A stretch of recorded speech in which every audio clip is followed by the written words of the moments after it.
জানিয়ে দেব আজকের বাংলার আপডেট সংবাদ। শুরুতেই সংবাদ শিরোনাম। সারা দেশে মাঠে নামতে শুরু করেছে আওয়ামী লীগের কর্মীরা। কেউ দাবায় রাখতে পারবা না হাসিনা, থাকছে প্রতিবেদনে। স্থানীয় নির্বাচনে অংশ নিতে প্রস্তুতি নিচ্ছেন আওয়ামী লীগ নেতারা, থাকছে প্রতিবেদনে।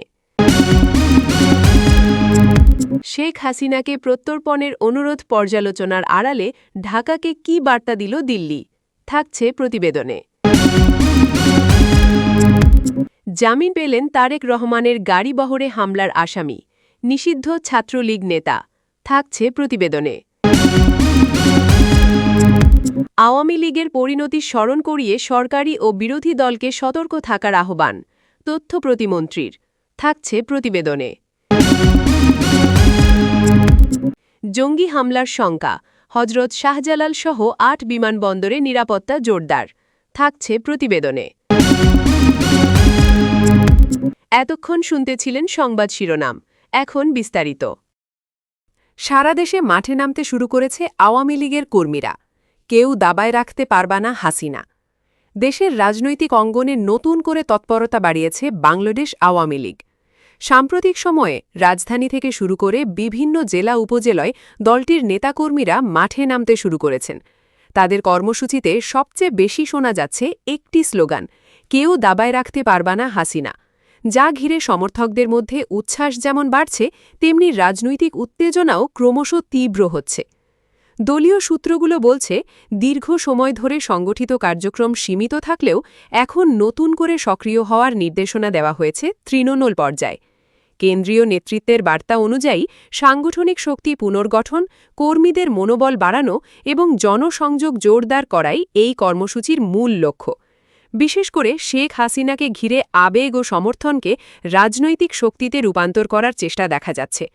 রাজধানীসহ বিভিন্ন এলাকায় ছোট ছোট মিছিল, পথসভা এবং সমাবেশ করতে দেখা গেছে নেতাকর্মীদের। অনেক জায়গায় তারা হঠাৎ করেই জড়ো হয়ে স্লোগান দিচ্ছেন এবং পরে দ্রুত ছত্রভঙ্গ হয়ে যাচ্ছেন। রাজনৈতিক পর্যবেক্ষকরা এটিকে ঝটিকা কর্মসূচি হিসেবে দেখছেন, যা আইন শৃঙ্খলা বাহিনীর নজর এড়িয়ে সংগঠনের উপস্থিতি জানান দেওয়ার একটি কৌশল হতে পারে। প্রত্যক্ষদর্শীরা জানিয়েছেন, এসব কর্মসূচিতে অংশগ্রহণকারীদের মধ্যে তরুণদের উপস্থিতি উল্লেখযোগ্য। তারা বিভিন্ন স্লোগানের পাশাপাশি ব্যানার ও পোস্টার বহন করছেন। কিছু স্থানে সাধারণ মানুষের সঙ্গে তাদের কথোপকথনও দেখা গেছে, যেখানে তারা দলীয় অবস্থান তুলে ধরার চেষ্টা করছেন। তবে এই তৎপরতা সব জায়গায় শান্তিপূর্ণ থাকছে না। কয়েকটি এলাকায় কর্মসূচিকে ঘিরে উত্তেজনা সৃষ্টি হয়েছে এবং আইন শৃঙ্খলা বাহিনীর সঙ্গে ধাওয়া পাল্টা ধাওয়ার ঘটনাও ঘটেছে বলে খবর পাওয়া গেছে। যদিও বড় ধরনের সহিংসতার খবর পাওয়া যায়নি, তবুও পরিস্থিতি যে সংবেদনশীল তা স্বীকার করছেন সংশ্লিষ্টরা। আইন শৃঙ্খলা রক্ষাকারী বাহিনী জানিয়েছে, অনুমতি ছাড়া কোনো ধরনের মিছিল বা সমাবেশ আইনত বৈধ নয়, তাই যেখানেই এমন কর্মসূচি হচ্ছে সেখানেই দ্রুত হস্তক্ষেপ করা হচ্ছে। জননিরাপত্তা নিশ্চিত করতে তারা সতর্ক অবস্থানে রয়েছে এবং প্রয়োজনে কঠোর ব্যবস্থা নেওয়া হবে বলেও জানিয়েছে। অন্যদিকে দলীয় নেতাকর্মীরা বলছেন, তারা তাদের সাংবিধানিক অধিকার প্রয়োগ করছেন। তাদের দাবি, রাজনৈতিক কর্মকাণ্ডে বাধা দেওয়া হলে তা গণতান্ত্রিক চর্চার জন্য ক্ষতিকর হবে। তারা আরও বলেন, দেশের মানুষের সমর্থন নিয়েই তারা মাঠে নেমেছেন এবং এই ধারা ভবিষ্যতেও অব্যাহত থাকবে। রাজনৈতিক বিশ্লেষকদের মতে, এই ধরনের কর্মসূচি মূলত সংগঠনের শক্তি প্রদর্শন এবং কর্মীদের সক্রিয় রাখার একটি উপায়। তারা বলছেন, বড় কোনো রাজনৈতিক লক্ষ্য সামনে রেখে ধাপে ধাপে মাঠে নামার কৌশল নেওয়া হচ্ছে। এর মাধ্যমে একদিকে যেমন দলীয় ঐক্য জোরদার করা হচ্ছে, অন্যদিকে জনমত গঠনের চেষ্টাও চলছে। বিশ্লেষকদের একটি অংশ মনে করছেন, এই স্লোগানটি কেউ দাবায় রাখতে পারবা না হাসিনা শুধু একটি আবেগঘন উচ্চারণ নয়, বরং এটি একটি রাজনৈতিক বার্তা। এর মাধ্যমে দলটি তাদের নেত্রীর প্রতি অটল সমর্থন এবং রাজনৈতিক দৃঢ়তা প্রদর্শন করতে চাচ্ছে। একই সঙ্গে এটি কর্মীদের মনোবল বাড়াতেও গুরুত্বপূর্ণ ভূমিকা রাখছে। এদিকে সাধারণ মানুষের প্রতিক্রিয়া মিশ্র।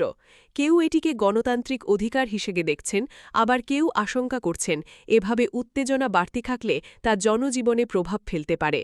বিশেষ করে যানজট, নিরাপত্তা ঝুঁকি এবং দৈনন্দিন জীবনে বিঘ্ন ঘটার বিষয়টি নিয়ে উদ্বেগ প্রকাশ করছেন অনেকেই। শিক্ষাবিদ ও সুশীল সমাজের প্রতিনিধিরা বলছেন রাজনৈতিক কর্মকাণ্ড অবশ্যই শান্তিপূর্ণ হওয়া উচিত। তারা আহ্বান জানিয়েছেন যে কোনো দাবি দাওয়া সহিংসতা ছাড়া এবং সংলাপের মাধ্যমে সমাধানের পথে এগিয়ে নেওয়া হোক। একই সঙ্গে তারা প্রশাসনের কাছেও অনুরোধ জানিয়েছেন যেন পরিস্থিতি সামাল দিতে মানবিক ও সহনশীল পদ্ধতি অনুসরণ করা হয়। বর্তমানে দেশের বিভিন্ন স্থানে এই কর্মসূচি চলমান রয়েছে এবং পরিস্থিতি স্থান ভেদে ভিন্ন। কোথাও শান্তিপূর্ণভাবে কর্মসূচি শেষ হচ্ছে, আবার কোথাও উত্তেজনা তৈরি হচ্ছে।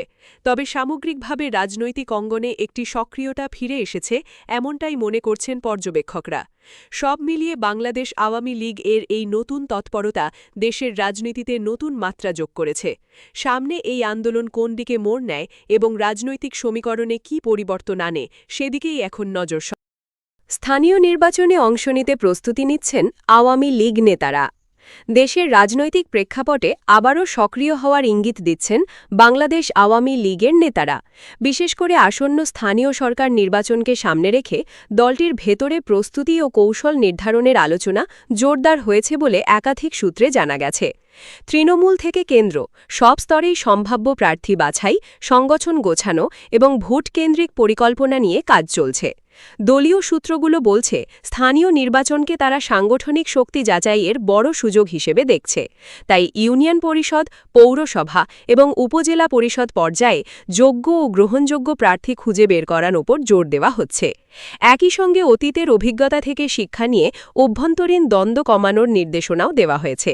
জানা গেছে সম্ভাব্য প্রার্থীদের একটি প্রাথমিক তালিকা তৈরি করা হচ্ছে বিভিন্ন জেলা ও উপজেলা থেকে। স্থানীয় জনপ্রিয়তা, দলীয় আনুগত্য এবং সাংগঠনিক দক্ষতা এই তিনটি বিষয়কে প্রাধান্য দিয়ে প্রার্থী বাছাইয়ের প্রক্রিয়া এগোচ্ছে। কেন্দ্রীয় নেতৃত্ব চাইছে এমন প্রার্থীরা সামনে আসুক যারা ভোটারদের কাছে গ্রহণযোগ্য এবং নির্বাচনে জয়ের সম্ভাবনা বেশি। তৃণমূল পর্যায়ে ইতোমধ্যে নেতাকর্মীদের মধ্যে তৎপরতা বেড়েছে। সম্ভাব্য প্রার্থীরা নিজ নিজ এলাকায় জনসংযোগ বাড়াচ্ছেন, সভা সমাবেশ করছেন এবং ভোটারদের সঙ্গে যোগাযোগ জোরদার করছেন। অনেক জায়গায় সামাজিক ও মানবিক কার্যক্রমের মাধ্যমেও নিজেদের উপস্থিতি জানান দিচ্ছেন তারা। রাজনৈতিক বিশ্লেষকদের মতে স্থানীয় নির্বাচনকে ঘিরে এই প্রস্তুতি দলটির জন্য গুরুত্বপূর্ণ একটি ধাপ, কারণ জাতীয় রাজনীতিতে প্রভাব বিস্তারের জন্য তৃণমূল পর্যায়ে শক্তিশালী অবস্থান তৈরি করা জরুরি। তারা মনে করছেন স্থানীয় নির্বাচনে ভালো ফল করতে পারলে তা ভবিষ্যতের বড় রাজনৈতিক লক্ষ্য অর্জনে সহায়ক হবে। অন্যদিকে দলীয় অভ্যন্তরে শৃঙ্খলা রক্ষা এবং বিদ্রোহী প্রার্থীর সমস্যা মোকাবিলাও একটি বড় চ্যালেঞ্জ হিসেবে দেখা দিচ্ছে। অতীতে অনেক নির্বাচনে দলীয় সিদ্ধান্তের বাইরে গিয়ে প্রার্থী হওয়ায় বিভক্তি তৈরি হয়েছিল। এবার সেই অভিজ্ঞতা থেকে বেরিয়ে আসতে কেন্দ্রীয়ভাবে কঠোর অবস্থান নেওয়ার আলোচনা রয়েছে। এদিকে শেখ হাসিনা এর দিক নির্দেশনার বিষয়টিও গুরুত্ব পাচ্ছে। দলীয় নেতারা বলছেন কেন্দ্রীয় নেতৃত্বের নির্দেশনা অনুযায়ী চূড়ান্ত কৌশল নির্ধারণ করা হবে। নির্বাচনী ইশতেহার, প্রচারণার ধরন এবং জোটগত সমীকরণ সবকিছুই কেন্দ্র থেকে সমন্বয় করা হতে পারে। সাধারণ ভোটারদের মধ্যেও ইতোমধ্যে নির্বাচন নিয়ে আগ্রহ বাড়তে শুরু করেছে। স্থানীয় উন্নয়ন, সেবা এবং নেতৃত্বের মান এসব বিষয় বিবেচনায় রেখে ভোট দেওয়ার কথা ভাবছেন অনেকেই। ফলে প্রার্থীদের জন্য এটি যেমন সুযোগ তেমনি চ্যালেঞ্জও। সব মিলিয়ে স্থানীয় নির্বাচনকে সামনে রেখে বাংলাদেশ আওয়ামী লীগের এই প্রস্তুতি দেশের রাজনৈতিক অঙ্গনে নতুন গতি আনতে পারে। এখন দেখার বিষয় কৌশলগত এই প্রস্তুতি কতটা সফল হয় এবং নির্বাচনী মাঠে তার প্রতিফলন কেমন দেখা যায়। শেখ হাসিনাকে প্রত্যর্পণের অনুরোধ পর্যালোচনার আড়ালে ঢাকাকে কী বার্তা দিল দিল্লি? দক্ষিণ এশিয়ার কূটনৈতিক অঙ্গনে নতুন করে আলোচনা শুরু হয়েছে শেখ হাসিনাকে ঘিরে সম্ভাব্য প্রত্যর্পণ ইস্যুতে। বাংলাদেশ থেকে পাঠানো অনুরোধ পর্যালোচনায় রয়েছে এমন বার্তা দিয়েছে ভারত। কিন্তু এই পর্যালোচনা শব্দটির আড়ালেই আসলে কী ধরনের কূটনৈতিক সংকেত লুকিয়ে আছে তা নিয়েই বিশ্লেষকদের মধ্যে শুরু হয়েছে নানা ব্যাখ্যা। কূটনৈতিক সূত্রগুলোর মতে প্রত্যর্পণ একটি জটিল আইনি ও রাজনৈতিক প্রক্রিয়া, যা শুধু দুই দেশের আইনি কাঠামো নয় বরং পারস্পরিক সম্পর্ক, আঞ্চলিক স্থিতিশীলতা এবং আন্তর্জাতিক বার্তার সঙ্গেও জড়িত। তাই সরাসরি সিদ্ধান্ত না দিয়ে পর্যালোচনার কথা বলা অনেক সময় একটি কৌশলগত অবস্থান, যার মাধ্যমে সময় নেওয়া হয় এবং সব দিক বিবেচনার সুযোগ রাখা হয়। বিশ্লেষকদের একাংশ মনে করছেন দিল্লির এই অবস্থান ঢাকার প্রতি একটি সতর্ক বার্তা হতে পারে। তারা বলছেন দ্বিপাক্ষিক সম্পর্কের বিভিন্ন ইস্যু যেমন বাণিজ্য, সীমান্ত ব্যবস্থাপনা, আঞ্চলিক নিরাপত্তা এসব ক্ষেত্রেও পারস্পরিক সমন্বয় জরুরি। তাই প্রত্যর্পণ ইস্যুকে কেন্দ্র করে বৃহত্তর কূটনৈতিক সমীকরণও সামনে আসতে পারে। অন্যদিকে আরেকটি অংশের বিশ্লেষকরা মনে করছেন এটি মূলত সময় ক্ষেপণের একটি কৌশল। তাদের মতে এমন সংবেদনশীল বিষয়ে দ্রুত সিদ্ধান্ত নিলে তা অভ্যন্তরীণ ও আন্তর্জাতিক রাজনীতিতে প্রভাব ফেলতে পারে। তাই ধীরে সুস্থে পরিস্থিতি পর্যবেক্ষণ করে সিদ্ধান্ত নেওয়ার পথই বেছে নিয়েছে দিল্লি। এদিকে নয়াদিল্লির নীতি নির্ধারকদের অবস্থানও গুরুত্বপূর্ণ হয়ে উঠেছে। তারা একদিকে আইনি বাধ্যবাধকতা, অন্যদিকে রাজনৈতিক বাস্তবতা দুই দিকই বিবেচনায় রাখছেন বলে ধারণা করা হচ্ছে। বিশেষ করে দক্ষিণ এশিয়ার ভূ রাজনৈতিক প্রেক্ষাপটে কোনো পদক্ষেপ নেওয়ার আগে দীর্ঘমেয়াদী প্রভাব মূল্যায়ন করা হচ্ছে। ঢাকার কূটনৈতিক মহল এই পরিস্থিতিকে সতর্কভাবে পর্যবেক্ষণ করছে। সরকারি পর্যায়ে প্রকাশ্যে খুব বেশি মন্তব্য না এলেও অভ্যন্তরীণভাবে বিষয়টি গুরুত্ব সহকারে দেখা হচ্ছে বলে জানা গেছে। কারণ এই ইস্যুর সঙ্গে দেশের রাজনৈতিক স্থিতিশীলতা এবং আন্তর্জাতিক ভাবমূর্তির প্রশ্ন জড়িত। বিশ্লেষকরা আরও বলছেন এই পর্যালোচনা বার্তার মাধ্যমে ভারত এক ধরনের ভারসাম্য রক্ষা করতে চাইছে। একদিকে বাংলাদেশের সঙ্গে ঘনিষ্ঠ সম্পর্ক বজায় রাখা, অন্যদিকে অভ্যন্তরীণ ও আঞ্চলিক স্বার্থ রক্ষা, এই দুইয়ের মধ্যে সমন্বয় করাই এখন দিল্লির প্রধান চ্যালেঞ্জ। সব মিলিয়ে শেখ হাসিনাকে ঘিরে প্রত্যর্পণ ইস্যু এখন শুধু একটি আইনি প্রশ্ন নয়, এটি পরিণত হয়েছে একটি কূটনৈতিক বার্তা ও কৌশলগত অবস্থানের প্রতিফলনে। পর্যালোচনা শব্দটির মধ্যেই লুকিয়ে আছে সময় নেওয়া, বার্তা দেওয়া এবং সম্ভাব্য ভবিষ্যৎ পদক্ষেপের ইঙ্গিত, এমনটাই মনে করছেন পর্যবেক্ষকরা। তারিক রহমানের গাড়িবহরে হামলার আসামি নিষিদ্ধ ছাত্রলীগ নেতা।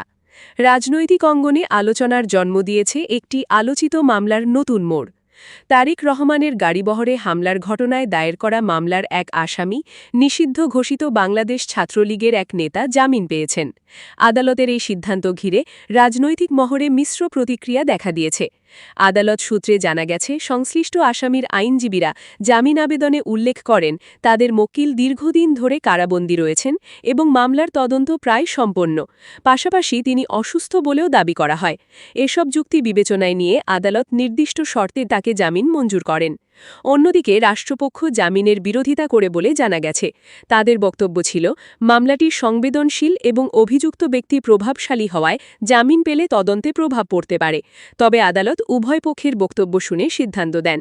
উল্লেখ্য, এই মামলাটি দেশের রাজনৈতিক সহিংসতার একটি আলোচিত ঘটনা হিসেবে বিবেচিত হয়ে আসছে।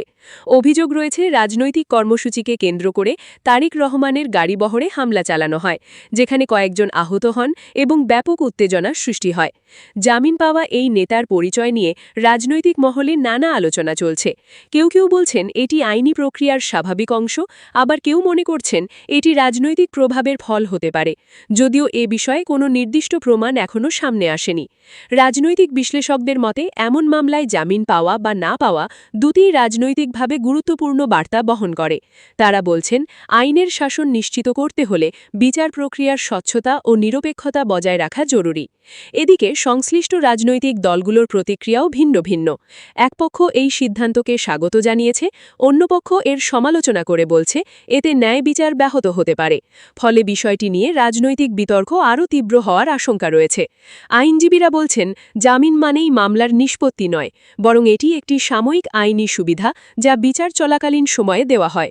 মামলার পরবর্তী শুনানিতে প্রমাণ সাক্ষ্যের ভিত্তিতে চূড়ান্ত রায় নির্ধারিত হবে। সব মিলিয়ে বাংলাদেশ ছাত্রলীগের এই নেতার জামিন পাওয়া ঘটনাটি দেশের রাজনীতিতে নতুন করে আলোচনার জন্ম দিয়েছে। এখন নজর থাকবে মামলার পরবর্তী কার্যক্রম এবং আদালতের চূড়ান্ত সিদ্ধান্তের দিকে। আওয়ামী লীগের পরিণতি স্মরণ করিয়ে সরকারি ও বিরোধী দলকে সতর্ক থাকার আহ্বান তথ্য প্রতিমন্ত্রীর। দেশের বর্তমান রাজনৈতিক পরিস্থিতিতে সংযম ও দায়িত্বশীল আচরণের ওপর জোর দিয়ে সতর্কবার্তা দিয়েছেন তথ্য প্রতিমন্ত্রী। তিনি বলেছেন অতীতের রাজনৈতিক অভিজ্ঞতা, বিশেষ করে বাংলাদেশ আওয়ামী লীগ এর উত্থান পতনের বিভিন্ন অধ্যায়ে সব পক্ষের জন্যই গুরুত্বপূর্ণ শিক্ষা বহন করে। সেই প্রেক্ষাপটে সরকারি ও বিরোধী দল উভয়কেই আরও সতর্ক ও দায়িত্বশীল হওয়ার আহ্বান জানিয়েছেন তিনি। এক সরকারি অনুষ্ঠানে বক্তব্য দিতে গিয়ে প্রতিমন্ত্রী বলেন, দেশের রাজনীতি অনেক চড়াই উতরাই পার করেছে। বিভিন্ন সময় সংঘাত, সহিংসতা ও অস্থিরতা জনগণের জন্য কষ্টের কারণ হয়েছে। তাই অতীতের ভুল থেকে শিক্ষা নিয়ে এখনকার রাজনৈতিক দলগুলোকে এমন কোনো পদক্ষেপ নেওয়া উচিত নয় যা আবারও অস্থিরতা তৈরি করতে পারে। তিনি উল্লেখ করেন, গণতন্ত্রের মূল শক্তি হচ্ছে সহনশীলতা ও পারস্পরিক শ্রদ্ধাবোধ। রাজনৈতিক প্রতিপক্ষকে প্রতিদ্বন্দ্বী হিসেবে দেখা উচিত, শত্রু হিসেবে নয়। এই দৃষ্টিভঙ্গি না থাকলে রাজনীতিতে সংঘাত বাড়ে এবং তা শেষ পর্যন্ত দেশের উন্নয়নকে বাধাগ্রস্ত করে। প্রতিমন্ত্রী আরও বলেন, রাজনৈতিক দলগুলোর মধ্যে সংলাপের পরিবেশ তৈরি করা অত্যন্ত জরুরি। মতপার্থক্য থাকতেই পারে, তবে তার সমাধানের পথ হতে হবে আলোচনার মাধ্যমে। সহিংসতা বা উস্কানিমূলক বক্তব্য পরিস্থিতিকে আরও জটিল করে তোলে। এদিকে তার এই বক্তব্যকে ঘিরে রাজনৈতিক মহলে নানা প্রতিক্রিয়া দেখা গেছে। কেউ এটিকে সময়োপযোগী মন্তব্য হিসেবে দেখছেন, আবার কেউ মনে করছেন এটি পরোক্ষভাবে রাজনৈতিক বার্তা দেবার একটি কৌশল। তবে বিশ্লেষকদের মতে বর্তমান প্রেক্ষাপটে এমন আহ্বান পরিস্থিতি শান্ত রাখতে সহায়ক হতে পারে। সুশীল সমাজের প্রতিনিধিরাও বলছেন, দেশের রাজনৈতিক সংস্কৃতি উন্নত করতে হলে সব পক্ষকেই দায়িত্বশীল আচরণ করতে হবে। তারা মনে করেন, অতীতের অভিজ্ঞতা স্মরণ রাখা যেমন জরুরি, তেমনি ভবিষ্যতের জন্য ইতিবাচক রাজনৈতিক পরিবেশ তৈরি করাও সমান গুরুত্বপূর্ণ। সব মিলিয়ে তথ্য প্রতিমন্ত্রীর এই আহ্বান দেশের রাজনৈতিক অঙ্গনে নতুন করে আলোচনার জন্ম দিয়েছে।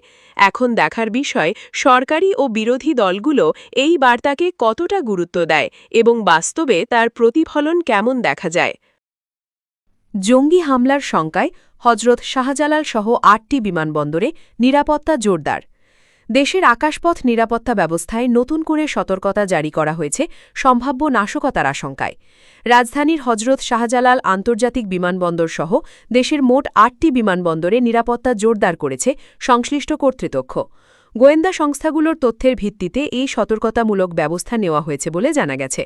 বিমানবন্দর সংশ্লিষ্ট সূত্রগুলো জানায়, যাত্রী ও মালামাল তল্লাশি আরও কঠোর করা হয়েছে। প্রবেশপথে অতিরিক্ত চেকপোস্ট বসানো হয়েছে এবং সন্দেহভাজন ব্যক্তিদের ওপর নজরদারি বাড়ানো হয়েছে। একই সঙ্গে সিসিটিভি মনিটরিং জোরদার করা হয়েছে এবং নিরাপত্তা বাহিনীর টহল বৃদ্ধি করা হয়েছে। কর্তৃপক্ষ বলছে, এই পদক্ষেপগুলো মূলত প্রতিরোধমূলক। কোনো নির্দিষ্ট হামলার তথ্য প্রকাশ না করা হলেও সামগ্রিক ঝুঁকি বিবেচনায় সর্বোচ্চ সতর্কতা অবলম্বন করা হচ্ছে। বিশেষ করে আন্তর্জাতিক রুটে চলাচলকারী ফ্লাইটগুলোতে নিরাপত্তা ব্যবস্থা আরও কড়াকড়ি করা হয়েছে। নিরাপত্তা সংশ্লিষ্ট কর্মকর্তারা জানিয়েছেন, বিমানবন্দরের ভেতরে ও বাইরে আইন-শৃঙ্খলা রক্ষাকারী বাহিনীর উপস্থিতি বাড়ানো হয়েছে।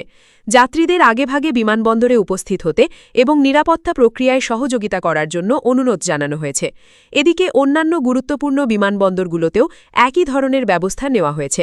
দেশের বিভিন্ন অঞ্চলে অবস্থিত এসব বিমানবন্দরে অতিরিক্ত নিরাপত্তা কর্মী মোতায়েন করা হয়েছে এবং জরুরি পরিস্থিতি মোকাবেলায় প্রস্তুতি জোরদার করা হয়েছে। বিশ্লেষকদের মতে বৈশ্বিক প্রেক্ষাপটে বিমানবন্দরগুলো সব সময় সম্ভাব্য লক্ষ্যবস্তু হিসেবে বিবেচিত হয়। তাই যে কোনো ধরনের শঙ্কা দেখা দিলে দ্রুত সতর্কতামূলক ব্যবস্থা নেওয়া অত্যন্ত গুরুত্বপূর্ণ। তারা বলছেন, নিরাপত্তা জোরদারের এই উদ্যোগ জননিরাপত্তা নিশ্চিত করতে সহায়ক হবে। তবে সাধারণ যাত্রীদের মধ্যে কিছুটা উদ্বেগও দেখা গেছে। অনেকে অতিরিক্ত নিরাপত্তা ব্যবস্থার কারণে ভোগান্তির আশঙ্কা করছেন। যদিও কর্তৃপক্ষ আশ্বস্ত করেছে, যাত্রী সেবায় কোনো ধরনের বিঘ্ন না ঘটিয়ে নিরাপত্তা নিশ্চিত করার চেষ্টা করা হচ্ছে।